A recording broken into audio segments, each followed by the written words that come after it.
Welcome students. In this video lecture, I will explain about the physiology of cardiac cycle.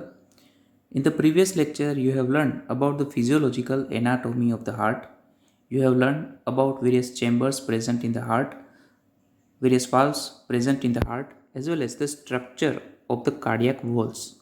Now, in this lecture, I will explain about the physiology of cardiac cycle. In the cardiovascular system, heart acts as a pump and it pumps blood in the circulatory system. Now the heart is a pump. It can be considered actually comprising of two separate pumps in a series.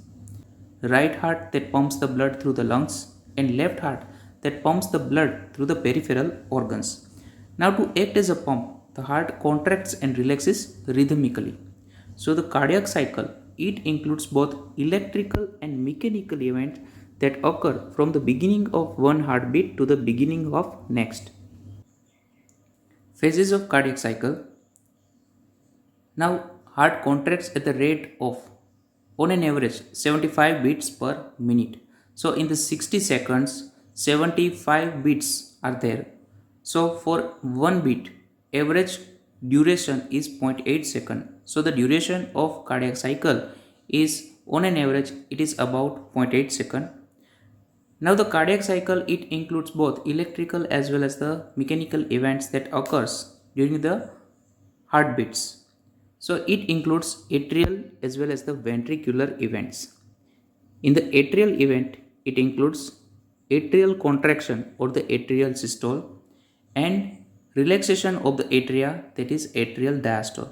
And in the ventricles, it includes ventricular events like ventricular contraction or ventricular systole and relaxation of the ventricle, that is known as ventricular diastole. So in each cardiac cycle, it includes atrial events and ventricular events. So here we can see all the phases of the cardiac cycle, atrial cycle and the ventricle cycle.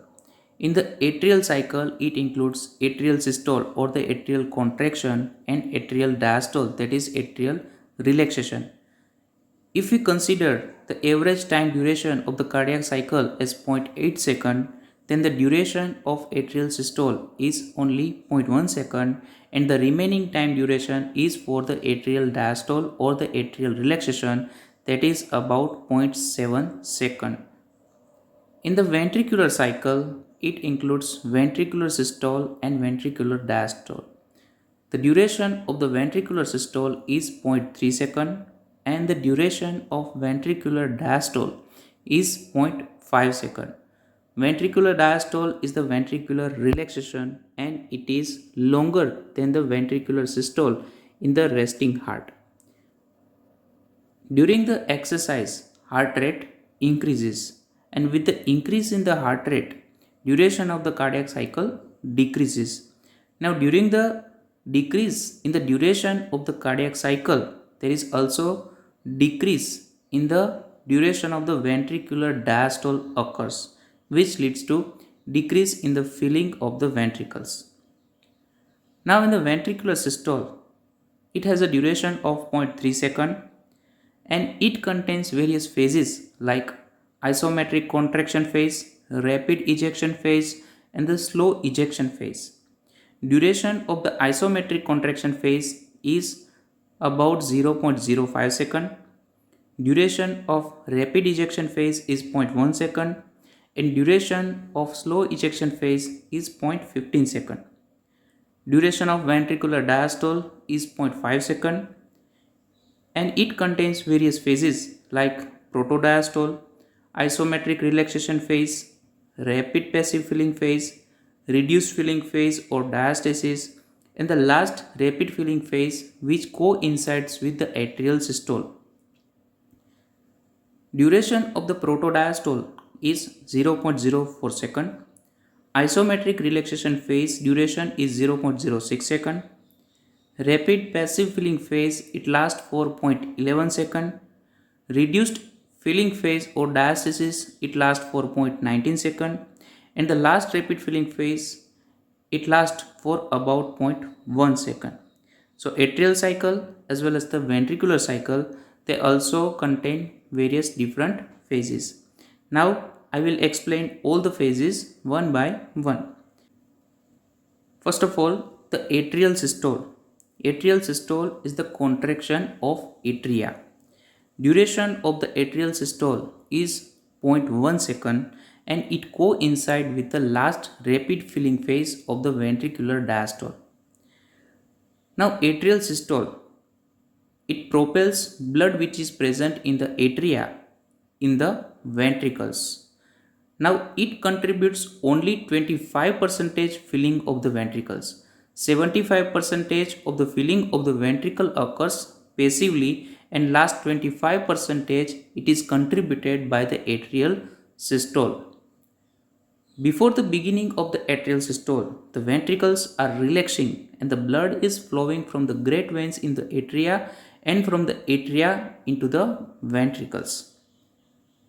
Now the contraction of the atria, it causes increase in the intraatrial pressure by 4 to 6 mmHg in the right atrium and 7 to 8 mmHg in the left atrium.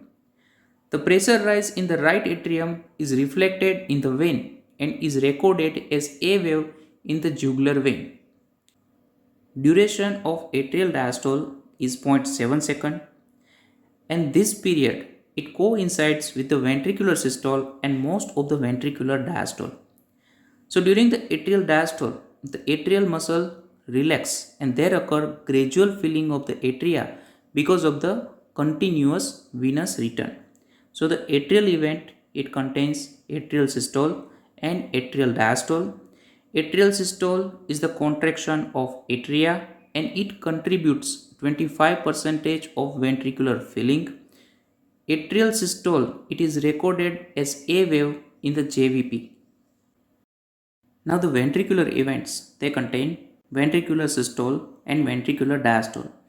Ventricular systole means contraction of the ventricles and ventricular diastole, it means relaxation of the ventricles. Now in the ventricular systole, the first phase is the phase of the isovolumic contraction.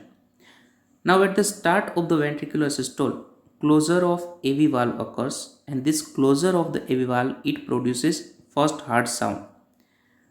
Now during this phase, AV valves they are closed and the semilunar valves they are not yet open. So both the cardiac valves, AV valve as well as the semilunar valves, they are closed. And now the ventricular systole starts. Because of that, ventricles they contract as a closed chamber. Now the cardiac muscle fiber length, it remains same and with the contraction, pressure inside the ventricle, it rises rapidly. Because of the similar volume and no change in the cardiac muscle length, this phase is known as isovolumic contraction or isometric contraction. And during the isometric contraction, pressure inside the ventricle, it rises rapidly. Because of the increase in the pressure inside the ventricles, bulging of the AV valves occur in the atria and intraatrial pressure increases. This increase in the intraatrial pressure, it can be recorded as C wave. This phase lasts for 0.05 second. Isovolumic contraction phase is followed by the ventricular ejection phase. When the pressure inside the ventricle, it increases more than the pressure inside the great vessel, it leads to opening of the semilunar valves. Because of the opening of the semilunar valves, blood flows from the ventricles into the great vessels, either in the systemic circulation or in the pulmonary circulation, and this is known as ventricular ejection phase. Now, because of the more pressure gradient, initially blood flows rapidly and this is known as rapid ejection phase. Because of the more flow of the blood and simultaneously contraction of the ventricle, gradually pressure inside the ventricle, it increases up to 120 mmHg in the left ventricle and 25 mm of mercury in the right ventricle. Now because of gradually decline in the pressure gradient between the ventricle as well as the great vessel, the ejection of the blood in the ventricle, it gradually declines and this is known as slow ejection phase. Now slow ejection phase, it lasts for 0.15 second and gradually the decline in the pressure gradient it decreases below the pressure in the great vessel, pulmonary or the aorta, which leads to closure of the semilunar valves. Ventricular ejection phase is followed by protodiastole. Protodiastole lasts for 0.04 second. When the ventricular systole ends, ventricles they start relaxing. Because of that, pressure inside the ventricle it decreases below the pressure in the great vessels, which leads to closure of the semilunar valve, and this closure of the semilunar valve it produces second heart sound.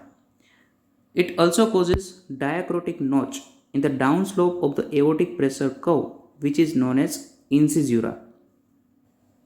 Protodiastole is the first phase in the ventricular diastole and is followed by isometric relaxation phase. In the isometric relaxation phase, semilunar valves they are closed and atrioventricular valves they are not yet open. So both the AV valve as well as the semilunar valves are closed and ventricle muscles relax. So ventricle relax as a closed chamber. So this phase is known as isometric or isovolumic relaxation phase.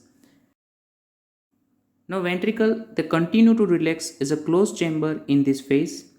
This causes rapid fall of the pressure inside the ventricles from about 80 mm of mercury to about 2 to 3 mmHg in the left ventricle. This phase ends with opening of AV valve. Isovolumetric relaxation phase. It ends with the opening of the AV valve. Because of the large pressure gradient, blood rapidly flows from the atria in the ventricles. That's why this phase is also known as rapid passive filling phase. And this rapid flow of the blood it produces vibration in the wall of the ventricle, which produces third heart sound. Rapid filling phase is followed by reduced filling and the diastasis, and the duration of this phase is about 0.19 second. Because of the filling of the ventricles, gradually the pressure gradient between the atria as well as the ventricle it decreases, which leads to decrease in the flow of the blood from the atria in the ventricle.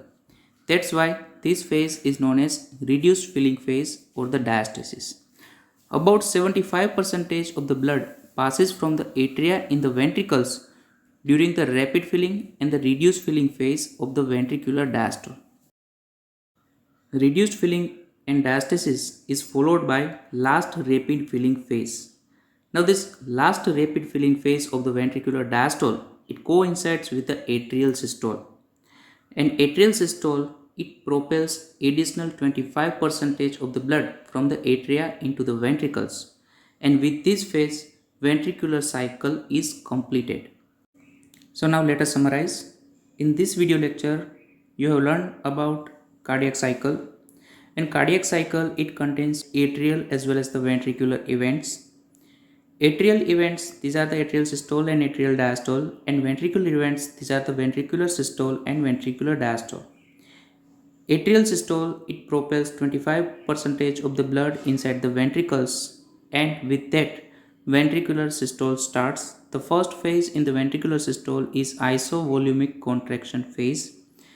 With the increase in the pressure inside the ventricles beyond the pressure in the great vessels, it leads to opening of the semilunar valves, which leads to ejection of the blood in the circulation.